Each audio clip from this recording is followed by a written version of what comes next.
मित्रांनो, माझ्या मागे आपण जे बघतो आहे तो आहे मुक्ताई सागर जलाशय, ज्याला संत मुक्ताबाई मंदिरासमोर जो मोठा पाणवठा बनवण्यात आलेला होता गेल्या काही वर्षांपूर्वी, हा पाणवठा तो आहे ज्याला मुक्ताई जलाशय सागर असं नाव देण्यात आलेलं होतं.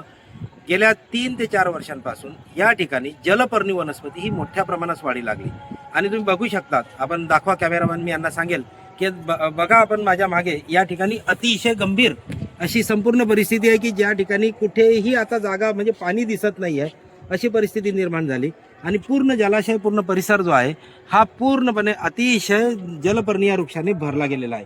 त्यामुळे या ठिकाणी विविध प्राणी, साप, सरपटणारे प्राणी, कीटक अशा विविध प्रकारच्या प्राण्यांमुळे हा पूर्ण परिसर आता दूषित झालेला आहे. या परिसराच्या ठिकाणी दरवर्षी अनेक विद्यार्थी असतील, तरुण असतील, या ठिकाणी स्विमिंग शिकले म्हणजे पोहायला शिकले.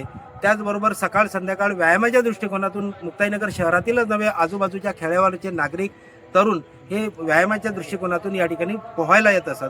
असं सगळं असताना आज परिस्थिती अशी झाली की या ठिकाणी आपण या पाण्यात पाय टाकू शकत नाही. मात्र या कामाला आता सुरुवात केलेली आहे. आपल्यासोबत या ठिकाणी आता माजी महसूल मंत्री, राष्ट्रवादी काँग्रेस पक्षाचे आमदार, विधान परिषदेचे आमदार एकनाथरावजी खडसे साहेब आहेत. बघूया हे त्या संदर्भात काय बोलतात. कोथळी मुक्ताईनगर हे मुक्ताई मंदिराच्या जवळ असलेल्या हातनूर धरणाच्या बॅकवॉटरमध्ये गेले 7 वर्ष झाले जलपर्णी मोठ्या प्रमाणावर वाढली. त्याला जलपर्णी काढण्यात आली नाही. यापूर्वी मी आमदार असताना सातत्यानं दरवर्षी हे जलपर्णी काढून इथलं पाणी साफ करायचो. पूर्णपणे पाणी साफ होतं. 2 किलोमीटर पर्यंतचं पाणी या ठिकाणी स्वच्छ राहायचं आणि त्यामुळे मुलं या ठिकाणी यायचे, आंघोळी करायचे, भाविक या ठिकाणी यायचे, आंघोळी करायचे आणि मुलं तर फार मोठ्या प्रमाणावर पोहून या ठिकाणी शिकले त्या कालखंडामध्ये. आणि अशा ठिकाणी 7 वर्ष याच्याकडे दुर्लक्ष झालं आणि जलपर्णी मोठ्या प्रमाणावर वाढली आणि तेवढं पाणीही दूषित झालं. आणि हे साऱ्या जे ठिकाणी आहे तीर्थक्षेत्र म्हणून इथलं तीर्थ घेऊन जात असत, ते आता बंद झालं. म्हणून यावर्षी आम्ही साऱ्यांनी मिळून प्रयत्न करून, इरिगेशन डिपार्टमेंट असेल, आमचं कार्यकर्ते असतील, या सर्वांच्या मदतीने आता ही जलपर्णी काढण्याचा प्रयत्न आम्ही सुरू केलेला. जलपर्णी काढायला सुरुवात केलेली आहे आणि अपेक्षा आहे की 15-20 दिवसामध्ये हे संपूर्ण जलपर्णी यांकडून निघेल आणि हे पाणी या ठिकाणी स्वच्छ करता येईल.